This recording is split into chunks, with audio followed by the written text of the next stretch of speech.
لا إله إلا الله. الحمد لله وأشهد أن لا إله إلا الله وحده لا شريك له.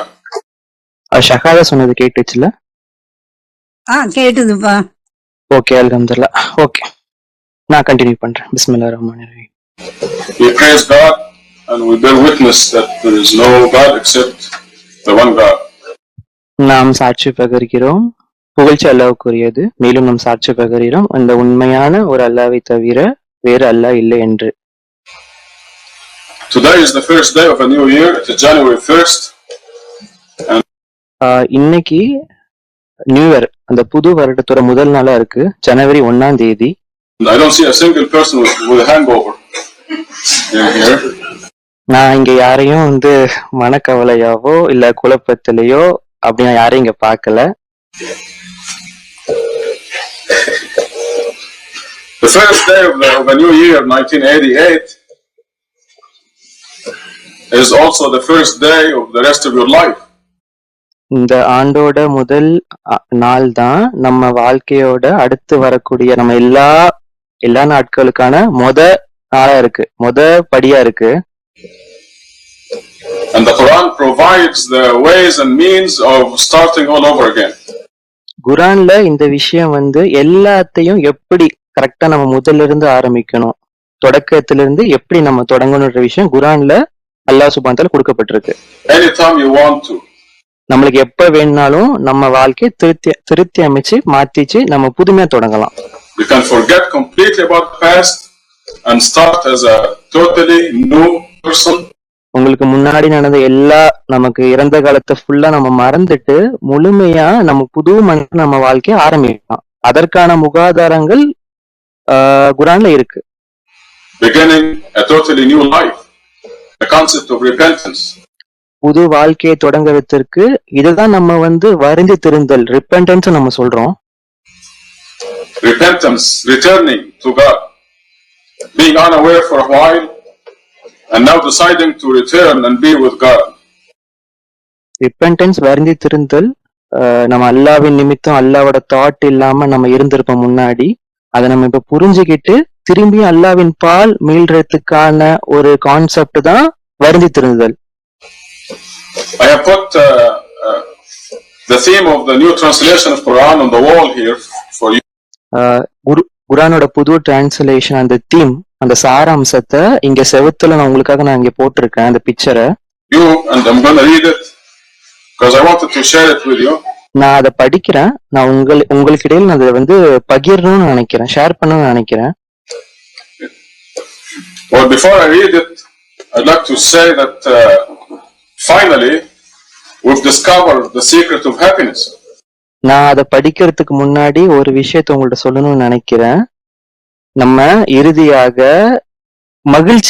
மகிழ்ச்சி எப்படி அடையிறது, அந்த சீக்ரெட் ரகசியத்தை நம்ம கண்டுபிடிச்சிட்டோம். The most elusive of all human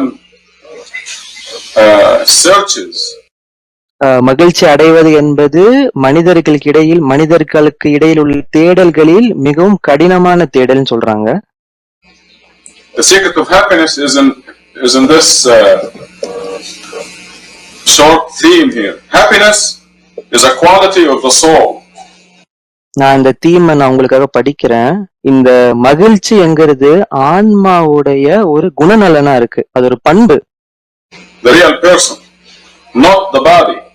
ஆன்மாங்கிறது தான் உண்மையான நீங்க, ரியல் பர்சன், உங்க உடம்பு இல்ல.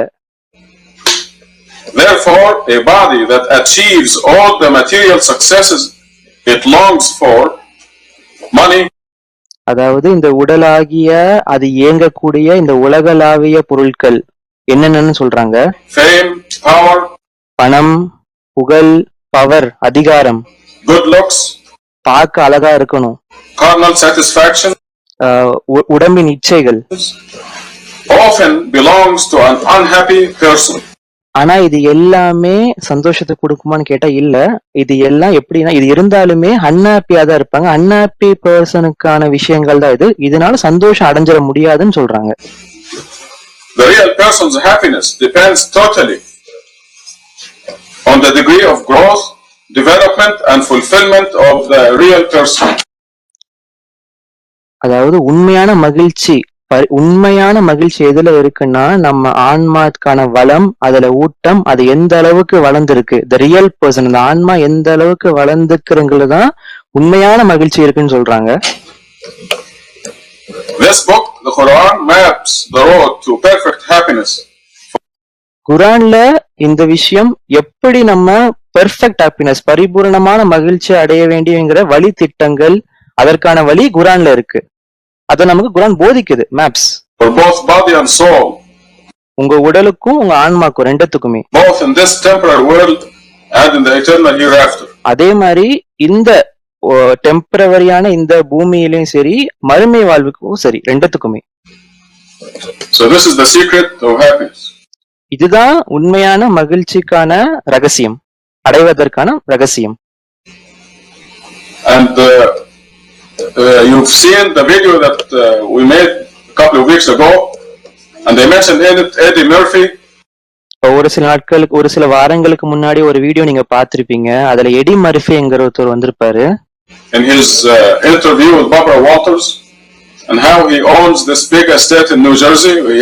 So அவர் இன்டர்வியூ கொடுக்கிறாரு பார்பரா வால்டர்ஸ் கூட. அவருக்கு எவ்வளவு பறந்து விழுந்த அந்த மாளிகைகள் சொல்லுவாங்க, எஸ்டேட்ஸ். அவர் நியூ ஜெர்சிங்கிறது ஒரு கண்ட்ரி யூஎஸ்ஏல. சோ அவர் அதெல்லாம் அவர் சொந்தமா வச்சிருந்தாரு, அவரு பெரிய மாளிகைகள், வீடுகள்ல. His family, his mother, seeing him successful. அவர் குடும்பம், அவங்க அம்மா, அவங்க பெற்றோர்கள், அவங்க அம்மா அவர் இந்த நிலைமையில இருக்கிறத பார்த்து சந்தோஷப்படுறாங்க. அவர்கிட்ட வெற்றி இருந்துச்சு, புகழ் இருந்துச்சு, நிறைய படங்கள் நடிச்சிருந்தாரு, டிவில வந்தாரு, தொலைக்காட்சியில இருந்தாரு. மில்லியன்ஸ்ங்கிறது 60, சோ 10 லட்சம் $10 அவ்வளவு மதிப்புல அவர் இருந்தாரு, அவ்வளவு பணம் வச்சிருந்தாரு. 5 cars, 2 Rolls Royces, a Porsche. 5 car வச்சிருந்தாரு, 2 ரோல்ஸ் ராய்ஸ் காரு, ஒரு போர்ஷி, ஒரு மெர்சிடஸ் பென்ஸ் காரு, ஒரு கார்வெட் காரு. இதெல்லாம் ரொம்ப ரொம்ப லக்ஸூரியஸான வண்டிகள் இதெல்லாம். ஆனா அவர் என்ன சொன்னார் அந்த இன்டர்வியூலனா, நான் சந்தோஷமா இல்லைன்னு அவர் சொல்றாரு. So what does a human being want in this world? So அப்பனா உண்மையாலே ஒரு மனிதனா பிறக்கிற இந்த பூமியில வர ஒவ்வொரு மனிதனும் என்ன தேவைப்படுது சந்தோஷம் அடையறதுக்கு? Isn't this what everybody out there thinks they want? இந்த மாதிரி வச்சிருக்க விஷயங்கள், அதாவது காரு, பங்களா, பேர், புகழ், இததான வெளியே இருக்க மக்கள் எல்லாரும் வேணும், அதெல்லாம் இருந்தா சந்தோஷமா இருந்துடலாம்னு நினைக்கிறாங்க. The millions of dollars, the Rolls Royces, the Mercedes, the estates, the palaces, and he's not happy. So மாளிகைகள், நிலங்கள், பணக்கார காரு, வீடு எல்லாமே இருந்தும் அவன் என்ன சொல்றாரு, சந்தோஷமா இல்ல. he is not happy. This proves once again, this been proven over and over, that material success does not bring happiness. So இது மறுபடி எதை ஆழமா நமக்கு உணர்த்துதுன்னா, இந்த உலகளாவிய பொருட்கள் நம்ம சாதிக்கிற மெட்டீரியல் சக்சஸ் நிச்சயமா நமக்கு சந்தோஷத்தை கொண்டு வராது. If the soul is shrunk and not fed and not nourished, there is no happiness. உங்க ஆன்மாக்கு ஊட்டம் அளிக்கல, அது வளர்ச்சி அடையல, அதற்கு நம்ம ஊட்டம் அளிக்கலனா சந்தோஷம் இருக்காது. This is the secret of happiness. ஆன்மா வளர்க்கறதுலதான் உண்மையான மகிழ்ச்சிக்கான வழிவகைகள் இருக்கு. Nobody can be happy unless the soul is nourished. ஆன்மா வளர்ச்சி அடையாத வரைக்கும் யாராலையுமே சந்தோஷமா இருந்துட முடியாது. Develops and grows. Just try not to feed your body for one day and see how miserable your body is. ஒரு நாள் நீங்க உங்க உடம்புக்கு உணவளிக்காம இருந்து பாருங்க, அது எவ்வளவு கஷ்டப்படுதுங்கறத நீங்க பாருங்க. How miserable your body. Try for one day not to. ஒரு நாள், வெறும் ஒரே நாள் உங்க உடம்புக்கு சாப்பாடு கொடுக்காம இருக்க ட்ரை பண்ணி பாருங்க. Feed your body or give it water. The soul is exactly like that. If the soul is not nourished, but in our dimension, அதே மாதிரிதான் எப்படி உடம்பு கஷ்டப்படுதோ ஆன்மாவுக்கும் நம்ம உணவளிக்கலனா அதுவும் கஷ்டப்படும். we do not feel the pain. ஆனா இப்ப நம்ம உலகளாவி இந்த பூமியில நம்மளால அந்த வலியை உணர முடியாது. ஆன்மா வளர்ச்சி அடையலங்கிறத நம்மளால இந்த டைமென்ஷன்ல இந்த பூமியில நம்மளால உணர முடியாது. It is reflected in what Eddie Murphy told Barbara Walters, that he was not happy. ஆனா இது எங்க நமக்கு புலப்படுதுன்னு பார்த்தோம்னா, இந்த மாதிரி எடி மர்ஃபி அவர் இன்டர்வியூல வந்து இவ்வளவு விஷயம் வச்சிருந்தும் நான் சந்தோஷமா இல்லைன்னு சொல்லும்போது அது எதை நம்ம கிளியரா ப்ரூவ் பண்ணதுன்னா அங்க ஆன்மா வளர்ச்சி இல்லைங்கிறது தெளிவா புரியுது. It's reflected in that. அங்க உங்களால பார்க்க முடியும் அந்த விஷயத்த.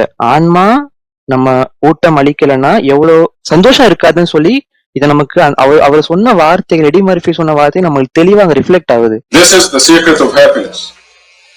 A few weeks ago they had the Barbara Hutton story on the TV and many of you saw it. அதே மாதிரி பார்பரா ஹார்டன் அவரோட ஸ்டோரியுமே நம்ம டிவில பார்த்தோம். உங்கள நிறைய பேர் நீங்க இதை பார்த்திருப்பீங்க. many of you see it.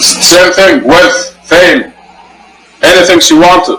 அதே மாதிரிதான் அவங்களும் எல்லா வாழ்வாதாரம் இருந்துச்சு, புகழ் இருந்துச்சு, எல்லா மனிதர்களும் தேவைப்படுற அவங்களுக்கு தேவையான எல்லா விஷயமும் அவங்கள்ட்ட இருந்துச்சு. Yet you saw her in the program trying to commit suicide. This is. ஆனா அவங்க என்ன செஞ்சாங்க ப்ரோக்ராம்ல பார்த்தோம்னா அவங்க தற்கொலை பண்ண முயற்சி பண்ணாங்க அந்த அம்மா. இது உண்மை. This is true. True story. How miserable she was. இது உண்மையாக நடந்த சம்பவம். அவங்க எவ்வளவு பாவங்கிறத பாருங்க, எவ்வளவு கஷ்டப்படுறாங்கிறத பாருங்க. The exact opposite of happiness. சந்தோஷத்துக்கு அப்படியே ஆப்போசிட்டா அவங்க என்ன பண்றாங்க, தற்கொலை பண்ண ட்ரை பண்றாங்க. So what does everybody out there want? இப்ப சொல்லுங்க, வெளியே இருக்கவங்க எல்லாரும் ஆசைப்படுறது இதுதானா? அவங்களுக்கு என்ன தேவைப்படுது ஆக்சுவலா சந்தோஷமா இருக்க? You want money, fame, good looks, success. But then if the soul is not nourished, there is no happiness. இதுதானே எல்லாரும் ஆசைப்படுறாங்க. பணம், பேர், புகழ் இதெல்லாம் இருந்தும் உங்க ஆன்மா வளமடையில, அதுல ஊட்டம் இல்லைன்னா சந்தோஷம் இருக்காது. The nourishment for the soul, God teaches us in the Quran, just like is mentioned in the theme here, that the Quran maps the road to perfect happiness. இந்த விஷயத்தான் அல்லாஹ் நம்ம குர்ஆன்ல சொல்லி கொடுக்கறாங்க. குர்ஆனை மட்டும் வச்சுதான் நம்மளால அந்த பரிபூரணமான முழுமையான மகிழ்ச்சி அடைவதற்கு குர்ஆன் மட்டும்தான் ஒரு உண்மையா இருக்கு. Maps the road. And this starts the minute you wake up. We've been learning here from the Quran that when you wake up in the morning, the first thing you say is Bismillahir Rahmanir Rahim. குர்ஆன்ல விஷயம் சொல்றாங்க அல்லாஹ் காலை எந்திரிச்ச உடனே முதல்ல first நம்ம சொல்ல வேண்டிய விஷயம் பிஸ்மில்லாஹிர் ரஹ்மானிர் ரஹீம். Right there. அங்கே நம்ம எந்திரிச்ச அந்த நொடியே சொல்றாங்க. It's a good snack.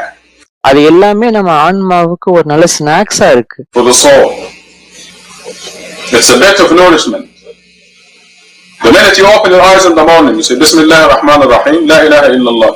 கண்ணை திறந்த உடனே எந்திரிச்சோன்னு நம்ம சொல்லக்கூடிய விஷயம், நம்ம ஆன்மா பல பெறணும்னா அதற்கு ஒரு ஸ்நாக்ஸ் வேணும்னா நம்ம சொல்ல வேண்டிய விஷயம் பிஸ்மில்லாஹிர் ரஹ்மானிர் ரஹீம், லா இலாஹா இல்லல்லாஹ். There is no God except the one God. உண்மையான அல்லாஹ்வை தவிர வேறு கடவுள் இல்லை.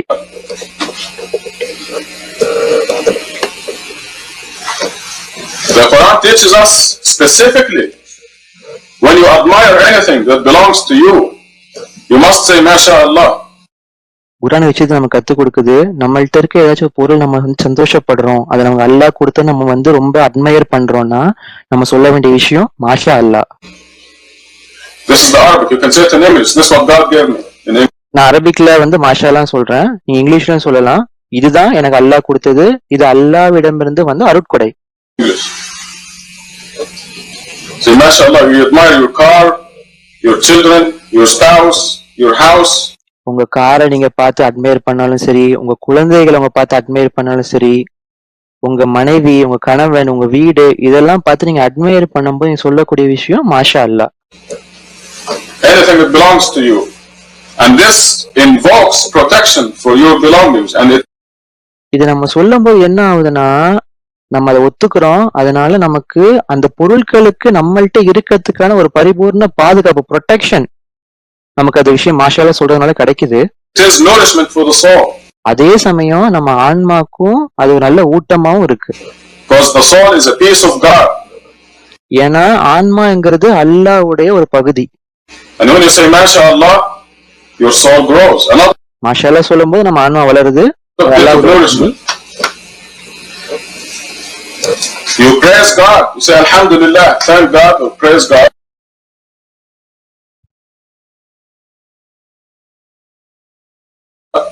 When something good happens, when you finish eating, when you உங்களுக்கு நல்லது நடந்துச்சு, நம்ம சாப்பிட்டு முடிச்சிரோம்னா நம்ம சொல்ல வேண்டிய விஷயம் அல்ஹம்துலில்லாஹ், புகழ்ச்சி அல்லாஹ்வுக்குரியது. You start your car, you say Bismillah, and when you start eating, you say Bismillah in the name of God.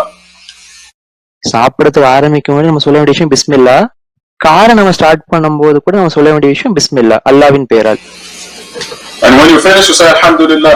சாப்பிட்டு முடிச்சதுக்கு அப்புறம் நம்ம சொல்ல வேண்டிய விஷயம் அல்ஹம்துலில்லாஹ். Thank God. Praise God. நன்றி அல்லாவே, புகழ்ச்சி உமக்கே உரியது. When you see something wonderful, the sunrise or the sunset, அற்புதமான விஷயங்கள் நம்ம பார்க்கிறோம், சூரிய உதயத்தையோ சூரிய அஸ்தமனத்தையோ, or a flower, or a fruit, or anything God created, or a cute cat, ஒரு பூவையோ ஒரு பழத்தையோ இல்ல அல்லாஹ் படைச்ச எந்த ஒரு படைப்பினத்தையும், ஒரு குட்டி அழகிய குட்டி பூனையா இருந்தாலும் அதை நம்ம பார்த்து நம்ம அதை வந்து பிரமிச்சோம், நம்ம அதை வந்து வண்டர்ஃபுல் நம்ம சொல்றோம், நம்ம உணர்றோம்னா you say Subhanallah. நம்ம சொல்ல வேண்டிய ஒரு வார்த்தை சுபஹான் அல்லாஹ். God be glorified. துதிப்பிற்குரியவன் அல்லாஹ் தான். Subhanallah, God be glorified. Anytime you think of God, because your soul is a piece of God, your soul will be nourished. Soul ஆன்மாங்கிறது உங்க அல்லாஹ்வுடைய ஒரு பகுதி. நீங்க எப்பெல்லாம் அல்லாஹ்வை நினைக்கிறீங்களோ உங்க ஆன்மாக்கு வளம் கிடைக்குது, அது ஒரு பலம் பெறுது, அதுக்கு உணவா இருக்காது. Don't just eat the apple or the orange. Think, who made this? சும்மா நம்ம அப்படியே ஆப்பிள் ஆரஞ்சு சாப்பிடாம நம்ம யோசிச்சு பார்க்கணும், இந்த ஆப்பிள் ஆரஞ்சு யார் படைச்சது, யார் நமக்கு தந்ததுங்கிறத. Where did it come from? Where did the apple come from? இது எங்க இருந்து வந்தது, இந்த ஆப்பிள்லாம் எங்க இருந்து வந்தது நமக்கு? The perfect flavor, the perfect sugar, the perfect texture. அந்த ஃபிளேவர், அந்த டேஸ்ட், அந்த இனிப்பு, பெர்ஃபெக்ட் சுகர், அந்த கலர், பெர்ஃபெக்ட் டெக்ஸ்டர், இதெல்லாம் யாரு படைச்சது? The crunchiness. Who designed this?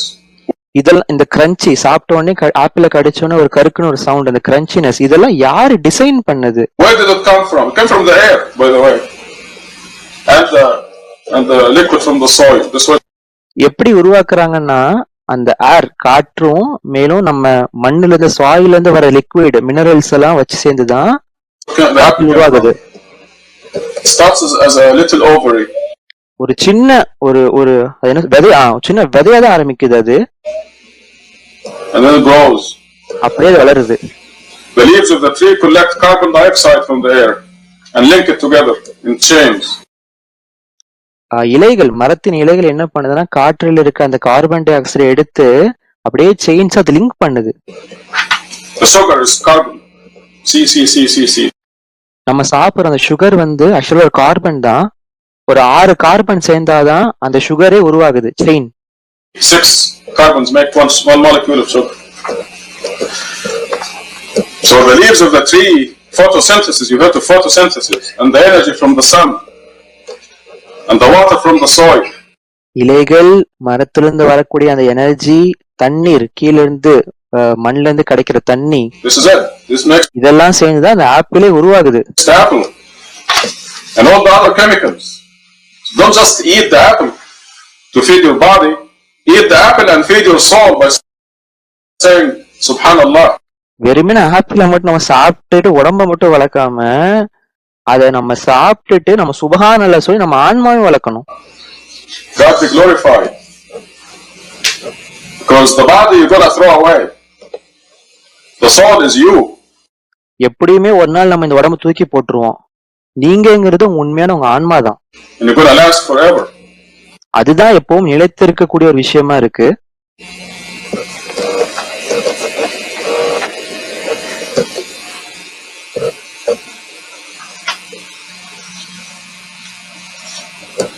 The best nourishment of all is the contact prayer, making contact with God. These are casual snacks.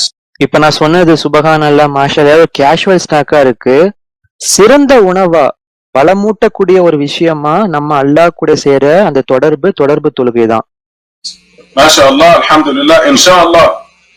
You should never say I'm going to do something the next hour or at 2 o'clock or tomorrow. நான் அடுத்த 1 மணி நேரம் கழிச்சு இந்த விஷயத்த நான் செய்ய போறேன், இல்ல 2 மணிக்கு இந்த விஷயத்த நான் செய்ய போறேன், நாளைக்கு இந்த விஷயத்த செய்ய போறேன்னு சொல்லி இன்ஷாஅல்லாஹ் சொல்லாம நம்ம சொல்லிட வேண்டாம் இந்த விஷயத்தையுமே. Next month or next week without saying Inshallah, God willing. அல்லாஹ் நாடினால். You're gonna shock your American friends first, but then they will get used to it and they will respect you. First நம்ம சொல்லும் போது நம்ம American friends பார்த்து ரொம்ப ரொம்ப shock ஆயிடுவாங்க, அதிர்ச்சி அடைவாங்க. ஆனா நாளடைவில் அவங்களுக்கு இது பழகி நீங்க சொல்ற விஷயத்த அவங்க புரிஞ்சுக்கிட்டாங்கன்னா உங்களுக்கு அவங்க மரியாதை கொடுப்பாங்க. Later, and you will nourish your soul as you remind them and remind yourself. நம்ம அவங்களுக்கும் நினைவூட்டுறோம், அட் த சேம் டைம் நம்ம சொல்லி நம்மளோட ஆன்மாவையும் நம்ம பலம் பெற வச்சுக்கிறோம். Say inshallah. So these are the snacks for the soul. இது எல்லாமே சொன்ன மாதிரி ஆன்மாக்கு ஒரு ஸ்நாக்ஸா இருக்கு. And they may barely spare you misery, be it temporary or eternal. இதெல்லாம் நம்மள கஷ்டப்படாம நம்ம அந்த நரகத்திலும் பாதுகாக்கிறதுக்கும் இந்த உலகத்துல நம்ம கஷ்டப்படாம இருக்கிறதுக்கான ஒரு வழிவகைகளா இருக்கு. Hell, it might, but the best nourishment is the 5 daily contact prayer. ஆனா இது எல்லாமே விட அந்த சிறந்த உணவா, சிறந்த பலம் ஊட்டக்கூடிய விஷயமா நம்ம செய்யற அந்த 5 வேளை தொடர்பு தொழுகையா இருக்கு. These are specifically prescribed by God at specific times with specific utterances and specific movement. ஒரு குறிப்பிட்ட நேரத்துல குறிப்பிட்ட வார்த்தைகளை குறிப்பிட்ட உடல் செயல்பாடுகள் மூலமா அல்லாஹ்வால் விதிக்கப்பட்ட ஒரு விஷயமா இருக்கு இது. It's a numerical code. It's a combination that causes contact. இது ஒரு கணித கட்டமைப்புல அமைக்கப்பட்ட ஒரு விஷயம். அது மூலமா நமக்கு அல்லாஹ் கூட தொடர்பு கிடைக்குது. With God, then your soul really grows. And like you heard on the tape the other day, the soul grows in leaps and bounds. நம்ம அன்னைக்கு டேப்ல கேட்ட மாதிரி ஆன்மா ரொம்ப வேகமாவும் டக் டக் டக்னு வளரக்கூடிய ஒரு விஷயமும் ஆன்மா இருக்கு. Which makes nourishment a lot more crucial and a lot. So இப்ப நமக்கு புரிஞ்சிருக்கும், அப்படி வளரக்கூடிய ஒரு விஷயமா ஆன்மா இருக்கும்போது அவருக்கு எந்த அளவு நம்ம அதுக்கு உணவு கொடுக்கறது, அதை நம்ம வளம் பெற வைக்கிறது எந்த அளவுக்கு முக்கியங்கிறத நம்ம புரிஞ்சுக்கணும். A lot more important than your needs for the body. உங்க உடலின் தேவைகளை விட நம்ம ஆன்மா வளர்றதா ரொம்ப முக்கியமான விஷயமா இருக்கு. Because okay, you're going to give your body 3 meals today, how much will you grow today? உதாரணத்துக்கு உங்க உடம்புக்கு நீங்க 3 வேளை சாப்பாடு கொடுக்குறீங்க, நீங்க எவ்வளவு வளர்ந்துருவீங்க? அந்த உடம்புல எவ்வளவு நீங்க வளர்ந்துருவீங்க? The children probably grow at a higher rate, but what is the maximum you grow? 1 pound? குழந்தைகள் வேணா கொஞ்சம் வேகமா வளரலாம், ஆனா நீங்க எவ்வளவு மேக்சிமம் வளருவீங்க? 1 பவுண்ட் அதிகமாயிருவீங்களா? 1 பவுண்ட்ங்கிறது 453 கிராம், 1/2 கிலோ வச்சுக்கலாம். வளர்ந்துருவோமா? 1/2 கிலோ வளர்ந்துருவோமா? Hopefully not. கண்டிப்பா வளர மாட்டோம். 1/2 கிலோ நம்ம உடம்பு வளராது. But the soul, if there is a weight for the soul, you may grow by 10 tons. ஆனா இந்த ஆன்மா வளர்றது அதற்குன்னு ஒரு வெயிட் நம்ம வளர்றத பார்த்தோம்னா 10 டன் வளருதுன்னு சொல்றாங்க. The soul has a weight in the other dimension, not in this dimension. Maybe இந்த உலகத்துல நம்மளால அந்த வெயிட்ட உணர முடியலனாலும் வேற ஒரு கோணத்துல வேற ஒரு டைமென்ஷன்ல அதற்கு ஒரு வெயிட் இருக்கு. ஆன்மாவுக்கு ஒரு வெயிட் இருக்கு. In this dimension, I think they determined that the soul is 1 ounce. They put a dying person on a scale and they weighed him before he died and weighed him after he died. ஆனா இந்த உலகத்தை என்ன பண்றாங்க, இந்த ஆன்மாவோட வெயிட்ட கண்டுபிடிக்கிறதுக்கு ஒரு இறந்த மனிதரை இறக்கிறதுக்கு முன்னாடி வெயிட் செக் பண்றாங்க, இறந்ததுக்கு அப்புறமேட்டு வெயிட் செக் பண்ணி பாக்குறாங்க. ஆனா அது என்ன டிஃபரன்ஸ் அந்த கேல்குலேஷன் வருது பாத்தீங்கன்னா 1 ounce தான் வருது. கிட்டத்தட்ட 1 ounce 28.44 கிராம் அவ்வளவுதான் வருது. Scientific research. They wanted to catch the soul. இது ரிசர்ச், சயின்டிபிக்கா பண்ண ரிசர்ச். இது அவங்க என்ன ட்ரை பண்றாங்கன்னா ஆன்மாவோட வெயிட் நம்ம புடிச்சிடலாம் எவ்வளவு இருக்குன்னு சொல்லி இந்த உலகளாவிய டைமென்ஷன்ல அவங்க அந்த வேல்யூவை கால்குலேட் பண்ண ட்ரை பண்றாங்க. Scientifically in the material world. But in the other dimension, wow, when they go to the other dimension, they're going to see the angels and the jinns. ஆனா இந்த ஆன்மா வளம் வரும்போது நம்ம வேற ஒரு கோணத்துல பார்த்தோம்னா அந்த இடத்துல நம்ம சொன்ன மாதிரி அல்லாஹ் சொல்ற மாதிரி அந்த ஏஞ்சல்ஸ், மலக்குமார்கள், ஜின், அந்த கோணத்துல நம்ம பார்க்கும்போது வாவ், ஒரு பெரிய லெவல் வளர்ச்சியா இருக்கும். அது And one prayer very easily makes you grow by 10 tons.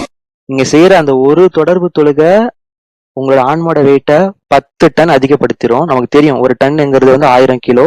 So 10 டன்னுங்கும் போது 10,000 கிலோ நம்மளை வளர்த்துறோம் அந்த ஆன்மாவை. 10 tons. Iman, how many tons do you carry in your 18 wheelers? Imman, உங்க வண்டியில 18 சக்கரம் உள்ள வண்டியில நீங்க எவ்வளவு டன் நீங்க கேரி பண்ணி கொண்டு போறீங்க? 80 tons? 40 tons, 80,000. 80,000 pounds over 2,000 is 20 tons. 80,000 pounds over 2,000 is 40 tons.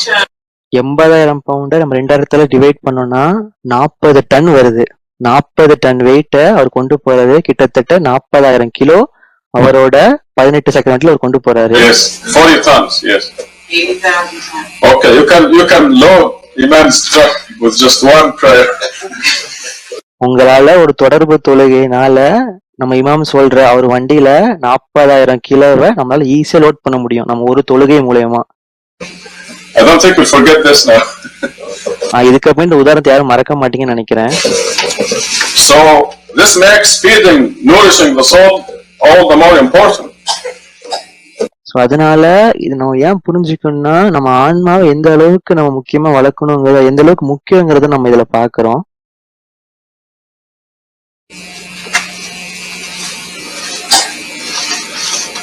In Surah 22, or is it 21? Let me make sure so I can go and refer to it. 20. சூரா 22 21 தெரியல, நான் பார்த்துட்டு சொல்றேன். 21. It says that the reckoning is approaching while the people are totally unaware. 21:1 கணக்கெடுப்பு நாள் வேகம் நம்ம நோக்கி வந்துட்டே இருக்கு, ஆனா அந்த மனிதர்கள் அறியாதவங்களா இருக்காங்க.